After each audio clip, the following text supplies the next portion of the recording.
We do begin tonight with President-elect Donald Trump's embattled AG nominee suddenly bowing out just 8 days after Trump nominated him and his new pick for Attorney General. President-elect Trump announced that former Florida Attorney General Pam Bondi is his new nominee. Bondi was a prosecutor for nearly 20 years before becoming Florida's first female attorney general. She was also on Trump's defense team during his first Senate impeachment trial. Meanwhile, former Congressman Matt Gaetz issued a statement saying his confirmation was unfairly becoming a distraction to the critical work of the Trump-Vance transition. It came 24 hours after Gaetz arrived on Capitol Hill, escorted by Vice President-elect J.D. Vance to meet senators and court their support. Gaetz had been under an ethics investigation in the House over allegations that he used drugs and paid young women for sex, including a 17-year-old girl. Gaetz denied it all. Privately, sources say at least 4 Republican senators told the transition they would not support him. Gaetz had resigned his seat in Congress, but there are now questions tonight over whether he could get it back. Our team is standing by to break it all down. We begin with our chief Washington correspondent, Jonathan Karl. Just this morning, Matt Gaetz was still pushing hard to get confirmed as Attorney General. But tonight, he is out of the running, withdrawing from consideration, saying he didn't want to be a distraction to the new administration. 24 hours ago, he was sounding confident. They've been going great. Senator's been giving me a lot of good advice. I'm looking forward to a hearing. Folks have been very supportive. Gaetz dropped out shortly after speaking to President-elect Trump late this morning. His nomination rocked by allegations he used drugs and paid young women for sex, including a 17-year-old girl, which Gaetz strenuously denies. But sources say at least 4 Republican senators privately made it clear to the Trump transition team they would not support Gaetz, making his confirmation all but impossible. It is clear that my confirmation was unfairly becoming a distraction to the critical work of the Trump-Vance transition, Gaetz said in a statement. There is no time to waste on a needlessly protracted Washington scuffle.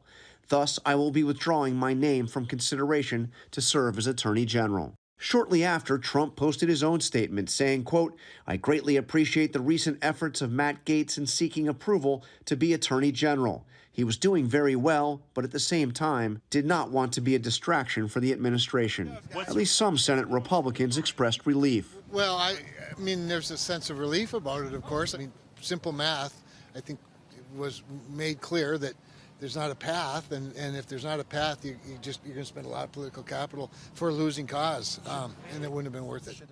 As this was happening, another embattled cabinet nominee was meeting senators on Capitol Hill. Trump's pick for defense secretary, Pete Hegseth, an Army veteran and weekend Fox News anchor, engulfed in his own controversy. A police report released hours earlier spelled out in graphic detail a woman's allegation that Hegseth sexually assaulted her in 2017. We take absolutely nothing for granted, and we welcome the opportunity to talk to any senator that wants to talk to us. In the police report from Monterey, California, a woman who met Hegseth at a conservative conference told authorities he cornered her in a hotel room, took her phone, and, quote, blocked the door with his body, preventing her from leaving.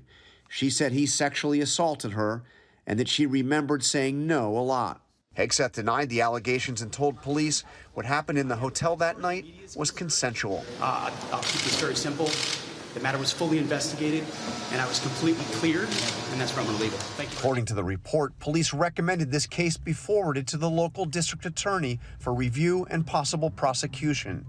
Hegseth was never charged with a crime, but his attorney says he later paid a settlement to the woman to keep her from going public with the allegations because he feared they would hurt his career as a television anchor.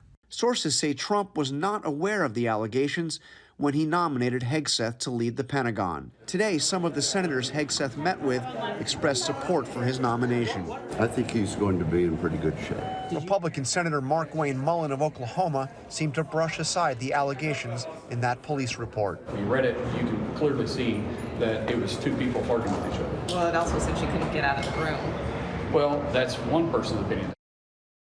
And John Karl joins us now from West Palm Beach, Florida. And John, I know that we just got word on President-elect Trump's new pick for Attorney General. Tell us about her. Yeah, this is Pam Bondi. She's the former Attorney General for the state of Florida, somebody who Trump's known for a long time. In fact, has been really a part of his legal circle, inner circle, for a long time. In fact, if you go back to that first impeachment trial on the Senate floor, you may remember Pam Bondi was part of Trump's defense team. So somebody that he's known well, somebody who is an all-in Trump loyalist, as his pick to be Attorney General, his second pick to be Attorney General. And Gaetz, of course, resigned his House seat. But what can happen in January? He can still be sworn back in? Technically, it appears he can be. Remember, he ran for re-election. He won. That was an election for service in the 119th Congress, which is sworn in early January. He resigned from the 118th Congress. So there really, as far as I can see, is nothing to prevent him from coming back in and being sworn in for the seat that he won election to. That said, I have reached out to Matt Gaetz about this. I have not heard back. People close to Gaetz say privately they really doubt that he will come back to Capitol Hill. They doubt that he will return to Congress. He's going to have a different chapter, something entirely different. At least that's what his friends believe. But, John, let's just say he did, just for argument's sake. What would happen to that House Ethics Committee report? Linsey, that is such a good question. The Ethics Committee, as you know, has said that their investigation ended because he left Congress.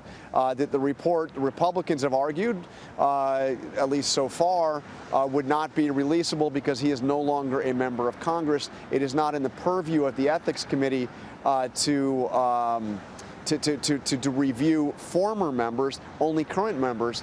So again, hard to know exactly. It's something they would argue about. But it seems that he would, if he came back in, he'd be a member of Congress. He would once again be subject to the purview of the Ethics Committee, which means that report could well be released. All right, all really fascinating stuff. John Carl Forrest, thanks to you as always. Here to join the conversation now is President of Petcanis Strategies and Democratic strategist Zach Petcanis, and Tricia McLaughlin, Republican strategist and former senior advisor for Vivek Ramaswamy. Great to have you both back on the show. First question for you, Zach. Your thoughts on Pam Bondi as President-elect Trump's new pick for Attorney General?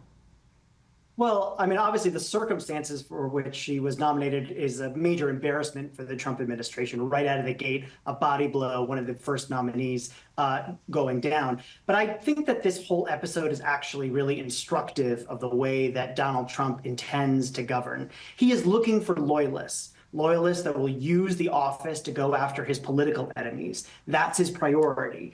And he could have found somebody either with Matt Gaetz or with Pam Bondi, who will, go after corporate tax cheats that are shipping American jobs to China, or going after corporations that are price gouging food at the grocery store. But he didn't. He chose loyalty, and he was willing to accept an enormous amount of bad political press with Gaetz, being involved in a sex trafficking ring that it involved minors. But he was able to tolerate that because Gaetz was the one thing that Donald Trump wanted, which is loyal will go after his political enemies. And so while Pam Bondi may not have the same baggage, like, a criminal investigation into paying sex with a minor, she does share one thing in common, and that is she will be loyal to Donald Trump and will use her position to go after his political enemies, not companies that are shipping American jobs to China. Tricia, do you think that Pam Bondi is a better selection for AG than Matt Gaetz?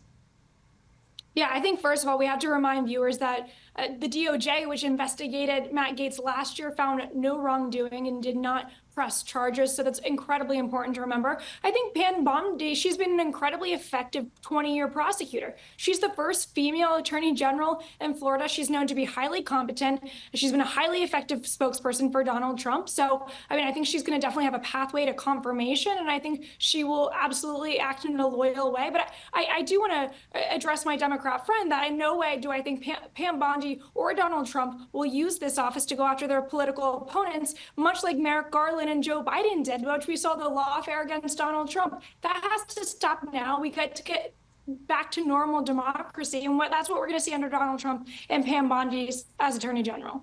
Zach, I want to let you respond there because she is claiming that that Biden weaponized the Department of Justice. Well, obviously, that's not true. The reason that we know that Donald Trump wants to go after his political enemies and will use the department to do so is that he said that. He said it recently. He said it repeatedly.